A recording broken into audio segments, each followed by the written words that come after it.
Hello friends, welcome to our channel. Friends, మనకి railway NTPC ఎగ్జామినేషన్లో GK క్వశ్చన్స్కి సంబంధించి ఎటువంటి టైప్ ఆఫ్ క్వశ్చన్స్ మనకి ఎగ్జామినేషన్స్లో అడుగుతారనేది ఈ వీడియోలో కొన్ని మోడల్ క్వశ్చన్స్ అయితే చూద్దాము.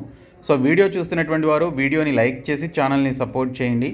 ఫస్ట్ టైం మన ఛానల్ని విజిట్ చేస్తే సబ్స్క్రైబ్ చేసుకొని బెల్ సింబల్ని యాక్టివేట్ చేసుకోండి. డీటెయిల్స్లోకి వెళ్లే ముందు railway NTPC graduate and under graduate ఉద్యోగాలకి ప్రిపేర్ అయ్యేటువంటి స్టూడెంట్స్ కోసం మేము ఇక్కడ కాంబో కోర్స్ని అయితే లాంచ్ చేయడం జరిగింది. ఇందులో మీకు అన్ని వీడియో క్లాసెస్తో పాటు పీడిఎఫ్ మెటీరియల్స్ కూడా ఉంటాయి. 499 రూపీస్కే మీరు ఈ కాంబో కోర్స్ అయితే పొందవచ్చు. 1 ఇయర్ వరకు మీకు వ్యాలిడిటీ అయితే ఉంటుంది. నెక్స్ట్ రిలీజ్ కాబోయేటువంటి రైల్వే ఎగ్జామ్స్కి సంబంధించి ఈ కోర్స్ మీకు చాలా హెల్ప్ఫుల్గా ఉంటుంది. అదే మీరు పీడిఎఫ్స్కి సంబంధించినటువంటి కోర్స్ తీసుకోవాలి అనుకుంటే ఇందులో మీకు జీకేలో ఇంగ్లీష్ మీడియం అండ్ తెలుగు మీడియంలో ఉన్నటువంటి 20,000 ప్రీవియస్ బిట్స్ అన్నీ కూడా ఇందులో యాడ్ చేయడం జరిగింది. ఇంకా కరెంట్ అఫైర్స్ 2024 అండ్ 2025కి సంబంధించిన కరెంట్ అఫైర్స్ పీడిఎఫ్స్ ఉంటాయి. స్టాటిక్ జీకే ఉంటుంది. రైల్వేకి సంబంధించినటువంటి అన్ని కాంపిటేటివ్ ఎగ్జామినేషన్స్ యొక్క ప్రీవియస్ పేపర్స్ కూడా ఇందులోనే యాడ్ చేయడం జరిగింది. సో ఈ కోర్స్ మీరు తీసుకోవాలి అనుకుంటే ఇది తీసుకోవచ్చు. ఇంకా రైల్వే గ్రూప్ డీకి సంబంధించి మనకి నెక్స్ట్ ఎన్టీపీసీకి తర్వాత జరగబోయేటువంటి ఎగ్జామినేషన్ ఇదే. సో రైల్వే గ్రూప్ డీకి సంబంధించినటువంటి ఫుల్ కోర్స్ని మేము ఇక్కడ 499 రూపీస్కి అందిస్తున్నాం. 1 ఇయర్ వ్యాలిడిటీ అయితే ఉంటుంది. ఈ 3 కోర్సులు కూడా మీరు డిస్క్రిప్షన్లో ఉన్నటువంటి బీఎస్కే జాబ్స్ అనేటువంటి యాప్ని డౌన్లోడ్ చేసుకున్న తర్వాత యాప్ హోమ్ పేజ్లో రైల్వే ఎగ్జామ్స్ అని చెప్పేసి ఒక బాక్స్ అయితే ఉంటుంది. ఈ బాక్స్లో మీకు ఈ 3 కోర్సెస్ అయితే కనిపిస్తాయి. సో మీకు కావాల్సినటువంటి కోర్స్ని ఇమ్మీడియట్గా తీసుకోండి. ఫస్ట్ క్వశ్చన్ వచ్చేసి, Sangai festival is celebrated in which state of India? భారతదేశంలోని ఏ రాష్ట్రంలో సాంఘై పండుగను జరుపుకుంటారు అని క్వశ్చన్ అయితే అడిగారు. సో సాంఘై పండుగను మనకి మణిపూర్ రాష్ట్రంలో జరుపుకుంటారండి. సో మణిపూర్లో జరుపుకునేటువంటి పండుగని ఇక్కడ సాంఘై పండుగ అని చెప్పేసి అంటాము. సో మణిపూర్ సాంఘై ఫెస్టివల్ అనేది మణిపూర్ ప్రభుత్వం యొక్క వార్షిక క్యాలెండర్ ఒక మెగా ఈవెంట్ అనమాట. సో ప్రతి సంవత్సరం క్యాలెండర్ ప్రకారం మణిపూర్ ప్రభుత్వం నిర్వహించేటువంటి ఒక మెగా ఈవెంట్ని ఇక్కడ సాంఘై ఫెస్టివల్ అని చెప్పేసి అంటారు. ఇది ఎందుకు నిర్వహిస్తారు అంటే మణిపూర్లో ఉన్నటువంటి పర్యాటక శాఖ ఏదైతే ఉందో, సో ఆ పర్యాటక శాఖ వారు మణిపూర్లో ఉన్నటువంటి అత్యున్నతమైనటువంటి అలాగే అద్భుతమైనటువంటి ప్రదేశాలు ఏవైతే ఉన్నాయో సో వాటిని ప్రదర్శించి, సో దీనికి సంబంధించి పర్యాటకానికి సంబంధించి ఆ యొక్క పర్యాటక రంగాన్ని అభివృద్ధి చేయడానికి ప్రతి సంవత్సరం నిర్వహించేటువంటి ఫెస్టివల్లే సాంఘై ఫెస్టివల్ అనమాట. సో చాలాసార్లు ఎగ్జామ్స్లో అడిగినటువంటి బిట్ అండి ఇది. రైల్వే కానీ ఎస్ఎస్సి లాంటి ఎగ్జామ్స్లో ఈ సాంఘై ఫెస్టివల్ గురించి అడిగారు. సో సాంఘై ఫెస్టివల్ని ఏ రాష్ట్రంలో జరుపుకుంటారు అంటే మణిపూర్ రాష్ట్రంలో జరుపుకుంటారు. Next question, Tamasha is the famous folk form of musical theatre in? Tamasha అనేది ఏ సంగీత రంగస్థలం యొక్క ప్రసిద్ధ జానపద రూపం అని చెప్పేసి అడిగారు. సో ఇక్కడ చూసుకుంటే మనకి ఇండియాలో కొన్ని మ్యూజికల్ థియేటర్స్ అయితే ఉన్నాయండి. సో వాటిని సంగీత రంగస్థలాలు అని చెప్పేసి అంటారు. అందులో ఒకటి తమాషా అనమాట. సో ఈ తమాషా అనేటువంటి ఫేమస్ ఫోక్ ఫామ్కి సంబంధించినటువంటి డ్యాన్స్ ఫామ్ ఏదైతే ఉందో అది ఎక్కడ ప్రదర్శించబడుతుంది అని చెప్పేసి అడిగారు. సో ఈ తమాషా అనేది మహారాష్ట్ర స్టేట్లో ఈ యొక్క మ్యూజికల్ థియేటర్లో దీన్ని ప్లే చేస్తూ ఉంటారనమాట. సో ఇది చూసుకుంటే ఇది మరాఠీ థియేటర్ యొక్క సాంప్రదాయ రూపం. ఇందులో తరచుగా పాడడం మరియు నృత్యం చేయడం వంటివి చేస్తూ ఉంటారు. ఓకే, మహారాష్ట్రలో ఉన్నటువంటి తమాషా అనేటువంటి యొక్క ఫేమస్ ఫోక్ ఫామ్ అనేది మహారాష్ట్రలో ఉన్నటువంటి ఒక మరాఠీ థియేటర్ యొక్క సాంప్రదాయ రూపం అనమాట. Next question, the Chitragupta Swami temple considered to be the only temple of Chitragupta is situated in? Chitragupta Swami ఆలయం చిత్రగుప్తుని ఏకైక ఆలయంగా ఏ రాష్ట్రంలో ఉంది అని చెప్పేసి అడిగారు. ఈ చిత్రగుప్త స్వామి టెంపుల్ అనేది మనకి తమిళనాడులోని కంచి అనేటువంటి ప్రాంతంలో ఉందండి. తమిళనాడులో కంచి ఉంది కదా, సో ఆ కంచి ప్రాంతంలో ఉన్నటువంటి టెంపుల్ ఇది. సో చిత్రగుప్త దేవాలయం కాంచీపురం తమిళనాడులో ఉంది. ఇది చిత్రగుప్తునికి అంకితం చేయబడినటువంటి దక్షిణ భారతదేశంలోని ఒక పురాతనమైనటువంటి దేవాలయం అనమాట. ఓకే, సో చిత్రగుప్తునికి అంకితం చేయబడినటువంటి దక్షిణ భారతదేశంలో ఉన్న పురాతన దేవాలయాల్లో ఈ చిత్రగుప్త స్వామి టెంపుల్ కూడా ఒకటి. ఇది తమిళనాడులోని కంచిలో ఉంది. Next one, the famous classical singer Bhimsen Joshi is related to? ప్రసిద్ధ శాస్త్రీయ గాయకుడు భీమ్సేన్ జోషి ఏ సంగీత నృత్యానికి చెందినటువంటి వ్యక్తి అని చెప్పేసి అడిగారు. సో కిరాణా ఘరానాస్కి సంబంధించి మనకి రైల్వే కానీ అండ్ ఎస్ఎస్సి లాంటి ఎగ్జామ్స్లో చాలాసార్లు అడుగుతున్నటువంటి సందర్భాలు అయితే ఉన్నాయండి. సో ఇక్కడ మనకి చూసుకుంటే ఘరానాస్ చాలా అయితే ఉన్నాయి మనకి. రాంపూర్ ఘరానా అని, కిరాణా ఘరానా అని, బెనారస్ ఘరానా, లక్నో ఘరానా, ఇలాగ మనకి చాలా ఘరానాస్ అయితే ఉన్నాయి. సో ఈ ఘరానా అంటే ఏంటంటే కొంతమంది సంగీత విద్వాంసులు లేదా డ్యాన్స్ని పర్ఫామ్ చేసేటువంటి నాట్య కళాకారులు ఒక ప్రదేశంలో వారి యొక్క ప్రదర్శనని చూపించేటువంటి ప్రదేశాన్ని ఘరానాగా చెప్తారు. సో ఇక్కడ చూసుకుంటే ఫేమస్ క్లాసికల్ సింగర్ అయినటువంటి భీమ్సేన్ జోషి ఏ ఘరానాకి చెందినటువంటి వ్యక్తి అని అడిగారు. భీమ్సేన్ జోషి కిరాణా ఘరానా అనేటువంటి ఒక ఘరానాకి చెందినటువంటి వ్యక్తి అనమాట. సో ఈ భీమ్సేన్ జోషి ఒక ఫేమస్ క్లాసికల్ సింగర్ అండి, ఫేమస్ క్లాసికల్ సింగర్ అయినా. సో ఇక్కడ చూసుకుంటే పండిట్ భీమ్సేన్ జోషి హిందుస్థానీ శాస్త్రీయ సంగీతం యొక్క కిరాణా ఘరానా సాంప్రదాయానికి చెందినటువంటి వ్యక్తి. Okay, so next question, Kalamkari painting refers to, Kalamkari painting దేనికి సంబంధించింది అని చెప్పేసి అడిగారు. సో కలంకారీ పెయింటింగ్ అనేది ఇక్కడ చూసుకుంటే a hand painted cotton textile in South India అండి. సో దక్షిణ భారతదేశంలో చేతితో పెయింటింగ్ చేయబడేటువంటి ఒక పత్తి వస్త్రాన్ని ఇక్కడ మనం చూసుకుంటే కలంకారీ పెయింటింగ్ అని చెప్పేసి అంటాము. సో ఇచ్చినటువంటి క్వశ్చన్కి రైట్ ఆన్సర్ వచ్చేసి ఆప్షన్ సి అనమాట, a hand painted cotton textile in South India. So దీన్ని మనం ఇక్కడ కలంకారీ పెయింటింగ్ అని చెప్పేసి అంటాం. కలంకారీ పెయింటింగ్ అనేది దక్షిణ భారతదేశంలో ఉద్భవించినటువంటి చేతితో పెయింట్ చేయబడిన లేదా బ్లాక్ ప్రింటెడ్ కాటన్ వస్త్ర రకం అనమాట. సో కలంకారీ అనేటువంటి పదం పర్షియన్ పదాల నుండి వచ్చింది. సో ఇందులో మనకి దీని యొక్క అర్థం ఏంటంటే పెన్ మరియు కారీ అంటే హస్తకళ అని దీని యొక్క మీనింగ్ అనమాట. Next question, entomology is the science that studies, entomology అనేది దేని అధ్యయనం గురించి చేసేటువంటి శాస్త్రం అని చెప్పేసి అడిగారు. సో ఎంటమాలజీ అనేది స్టడీ ఆఫ్ ఇన్సెక్ట్స్ అండి, అంటే కీటకాల గురించి చదివేటువంటి శాస్త్రాన్ని ఎంటమాలజీ అని చెప్పేసి అంటాము. అండ్ దీనితో పాటు మనకి చాలా రకాల స్టడీస్ అయితే ఉన్నాయి. స్టడీ ఆఫ్ బర్డ్స్, దాన్ని ఆర్నిథాలజీ అని చెప్పేసి అంటాం. స్టడీ ఆఫ్ బర్డ్స్ అంటే ఆర్నిథాలజీ. ఇంకా స్టడీ ఆఫ్ క్యాన్సర్, దాన్ని అంకాలజీ అని చెప్పేసి అంటారు. స్టడీ ఆఫ్ నోస్, రైనాలజీ అంటారు. స్టడీ ఆఫ్ టీత్, ఒడంటాలజీ అంటారు. స్టడీ ఆఫ్ ఐస్, ఆఫ్థాల్మాలజీ అని చెప్పేసి అంటారు. సో ఇలాగ మనకి చాలా స్టడీస్ అయితే ఉన్నాయి. సో ఇవి మనకి బయాలజీలో ఉంటాయన్నమాట ఎక్కువగా. ఆ స్టడీస్ నుంచి ఒక క్వశ్చన్ రావడానికి ఛాన్స్ అయితే ఉంటుంది. సో అవి కూడా చదువుకొని వెళ్ళండి. సో ఇక్కడ ఎంటమాలజీ అంటే స్టడీ ఆఫ్ ఇన్సెక్ట్స్, కీటకాలకి సంబంధించి చదివేటువంటి శాస్త్రాన్ని ఇక్కడ మనం ఎంటమాలజీ అని చెప్పేసి పిలుస్తాము. సో కీటకాల శాస్త్రం అనేది కీటకాల యొక్క శాస్త్రీయ అధ్యయనం. ఇది జంతు శాస్త్రం యొక్క శాఖ అనమాట. జంతు శాస్త్రంలో కీటకాల గురించి చేసేటువంటి ఒక అధ్యయనం అయితే ఉంటుంది.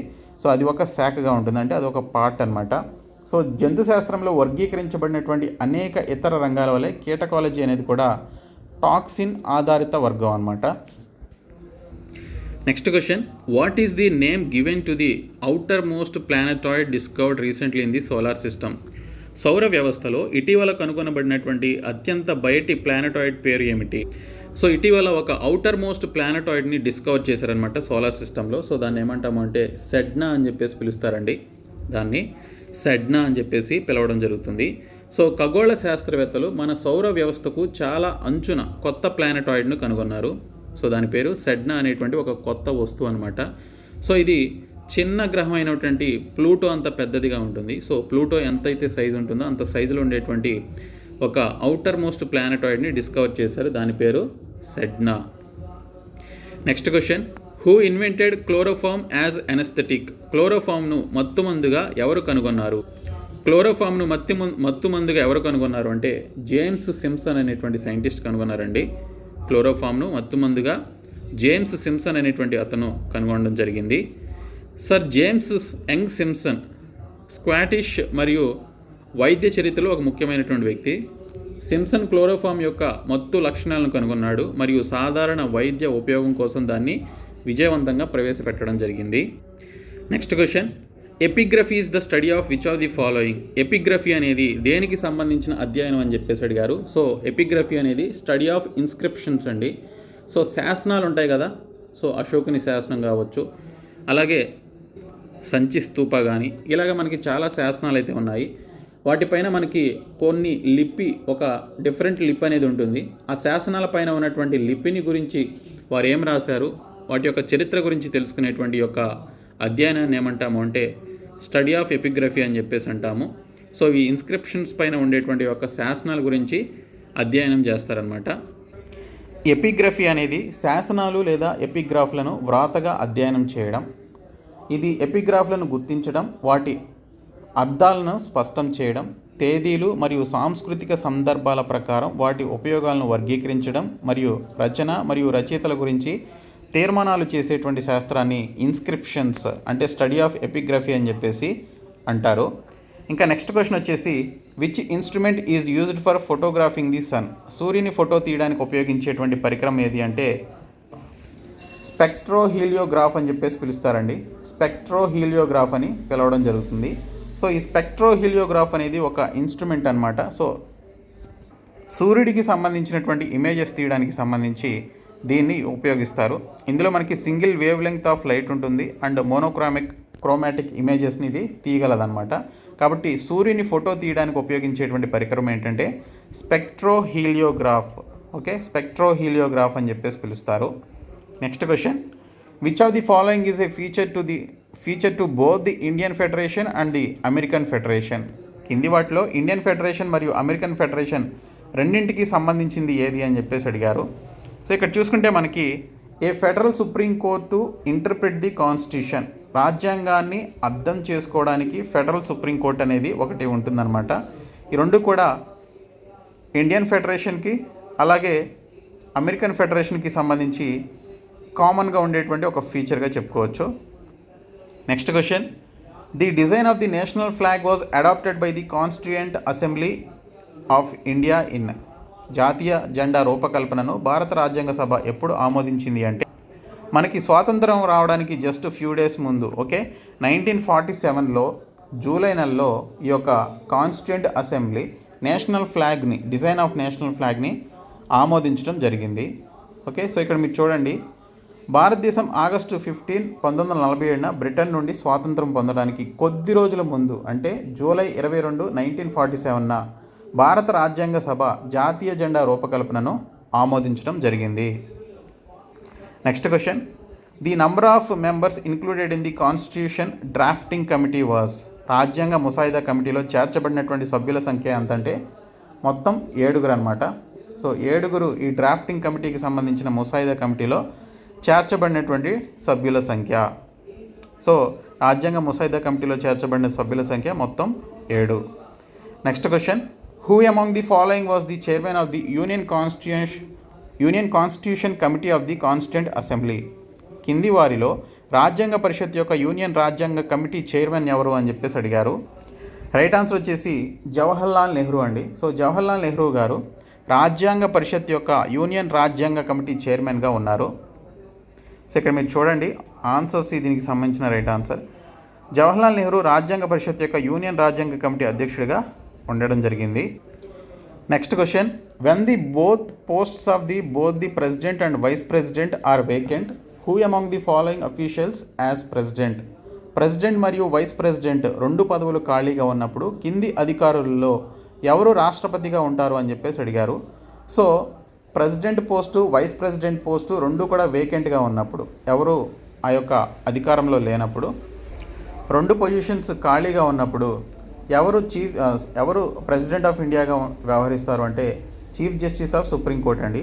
సో సిజేఐగా ఎవరైతే ఉన్నారో సో వారు ఈ రాష్ట్రపతి పదవికి సంబంధించి ఎవరైతే ఆ యొక్క పదవిని మళ్ళీ ఎవరైతే ఆ పదవికి సంబంధించి ఎన్నికవుతారో సో వారు వచ్చేంత వరకు కూడా chief justice of supreme court of ఇండియాకి సంబంధించి ఆ వ్యక్తి ప్రెసిడెంట్గా వ్యవహరించడం జరుగుతుంది. సో ఇక్కడ మీరు చూడండి, రాష్ట్రపతి మరియు ఉపరాష్ట్రపతి ఇద్దరి కార్యాలయాలు ఖాళీగా ఉన్న సందర్భంలో భారత ప్రధాన న్యాయమూర్తి భారత రాష్ట్రపతిగా వ్యవహరిస్తారని భారత రాజ్యాంగం తెలుపుతోంది. Next question, the chronometer is used for? Chronometer దేనికి ఉపయోగిస్తారని చెప్పేసి అడిగారు. సో క్రోనోమీటర్ అనేది ఒక కరెక్ట్ టైంని, ఓకే, సరైన సమయాన్ని పాటించడం కోసం ఈ యొక్క క్రోనోమీటర్ని ఉపయోగిస్తారనమాట. సో క్రోనోమీటర్ దీనికి సంబంధించి అది ఎటువంటి సిచ్యువేషన్లో అయినా, ఓకే, సో బాగా టెంపరేచర్ కానీ గాలి కానీ లేదా తేమ లాంటివి ఉన్నా కూడా ఈ యొక్క క్రోనోమీటర్ అనేది సరైన సమయాన్ని కరెక్ట్ టైంని అది చెప్పడం జరుగుతుంది. సో క్రోనోమీటర్ ఒక కరెక్ట్ టైంని, ఓకే, సో అది సూచించడానికి సంబంధించి ఉపయోగిస్తారు. Next question, which of the following planet is smaller in size than earth? కింది వాటిలో భూమి కంటే చిన్న గ్రహం ఏది అని చెప్పేసి అడిగారు.